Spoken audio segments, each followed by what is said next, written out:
You know, just good people to have around in the community. And, you know, that was just more like a personal time, just trying to get around. Think like some fan came and asked for a photo. Mhm. But yeah. Now, let's talk about that night, man. When did you find out things got as bad as they did?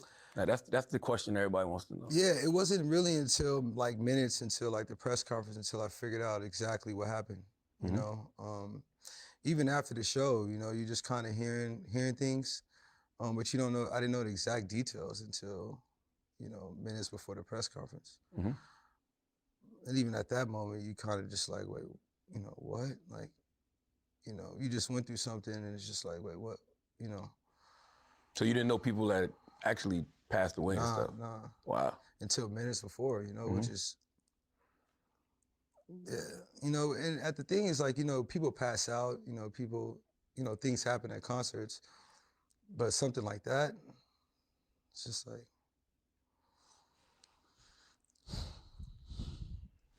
Yeah, people said they collectively heard folks screaming help every time you stopped the song to get your attention. Did you hear any of those screams? nah, man. And you know, it's so crazy because I'm that artist too. Like, you know, anytime you can hear something like that, you want to stop the show. You want to make sure, you know, fans get the proper attention they need, you know. And anytime I could see anything like that, I did, you know. Mhm.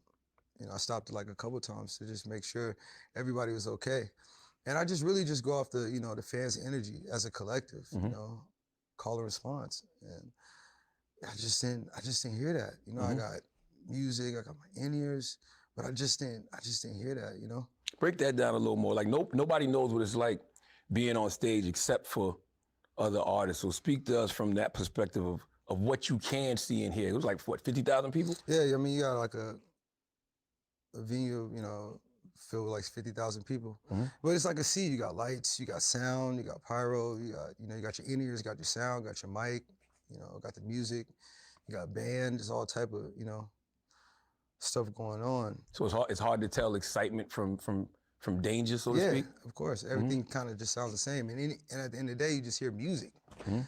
you know? And when you do, you just hear amongst of things, you know? But you just, when you're in the show, you just enter the show. And anytime you can feel anything close to you, you know, you try to like definitely get to that. So as an artist, how much can you actually, I guess, help in that position? You can only help what you can see, you know what I mean? Mhm. And then, you know, whatever you told, you know what I'm saying? Whenever somebody tell you to stop, you just stop. But just wasn't it. It wasn't that night, huh? You know, raging has been a part of the culture, you know, of your shows. You know, you didn't on this night, but in the past, you've encouraged, I guess, the kind of energy that could have led to something like this happening. Mm-hmm. Do you think that contributed to the energy of this night? Yeah, nah, I think, you know, it's something I've been working on, you know, for a while, of just creating these experiences and trying to show like the experiences happening in a safe environment. Mhm. You know, us as artists, we trust, you know, professionals to make sure that, you know, things happen and people leave, you know, safely. You know what I'm saying? And this night was just like a regular show. Mhm. You know, it felt like to me. As far as like, you know, the energy, people, it didn't feel like it was like, you know, people didn't show up there to just be harmful. Mhm. People just, I think, showed up to have a good time, and then, you know, something unfortunate happened. And I think we really just got to figure out, you know, what that was, you know? Does raging make it harder to identify when something is going wrong in the crowd?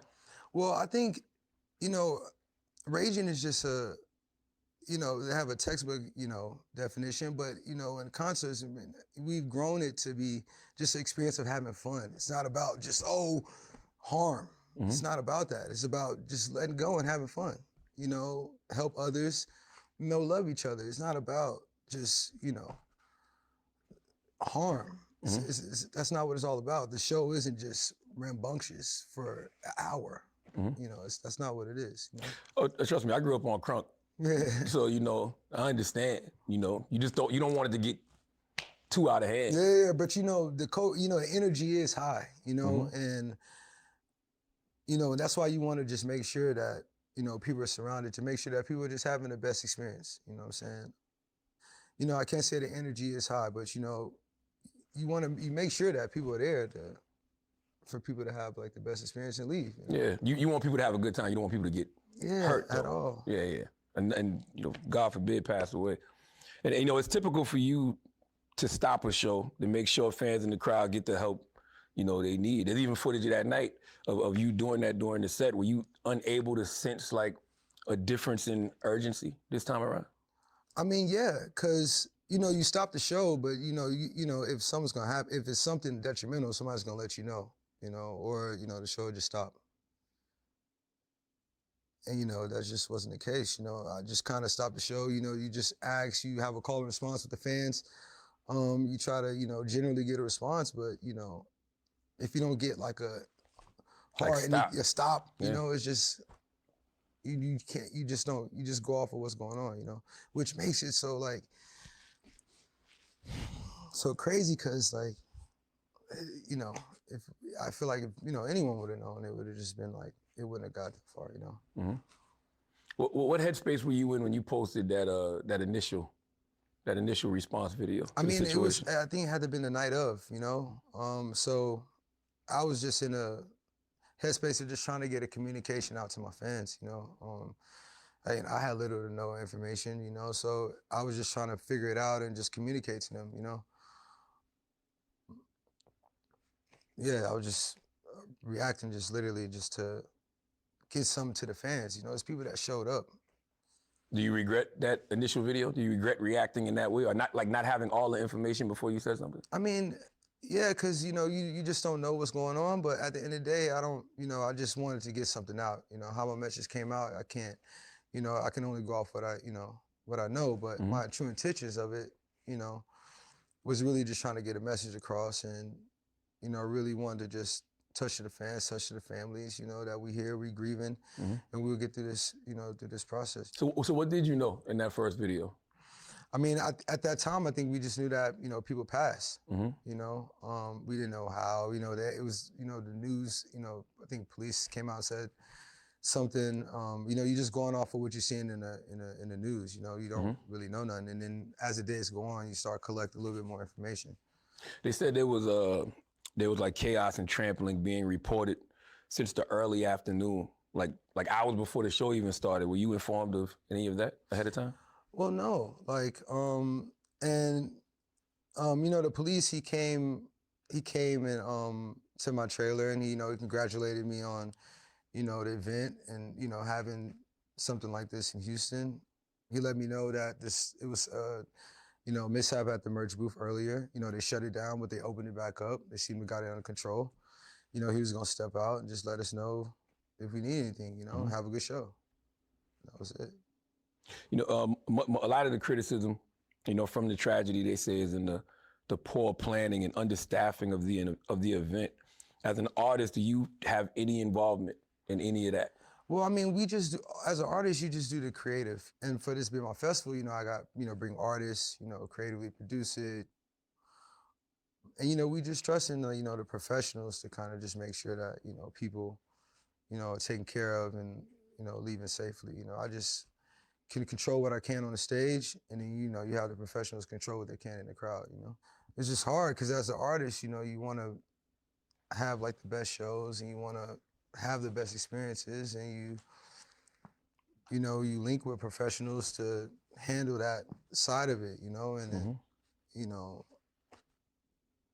you want to know what's going on. And I think that's what we got to figure out, and figure out what happened there, how did it happen, You spoke on the Houston police chief. His name is Troy Finner. He came to you, and he said he voiced concerns over the crowd energy.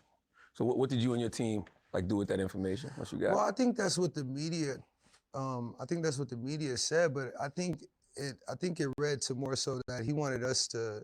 He knew that our crowd was, the type of crowd that comes. It comes at a heavy crowd. So to communicate with him if we were doing anything outside of the week's itinerary, Mm-hmm. that week we were doing like a lot of charity stuff prior to the festival. So, there's security at most of the events, but, he was just letting us, I guess in that statement, he was just saying if we do anything outside of what we had on our itinerary, let him know. Mm-hmm. But, we didn't even get to that point. It's crazy, just, being here kicking it with you for a little bit, I can see that, this is weighing real heavy on you.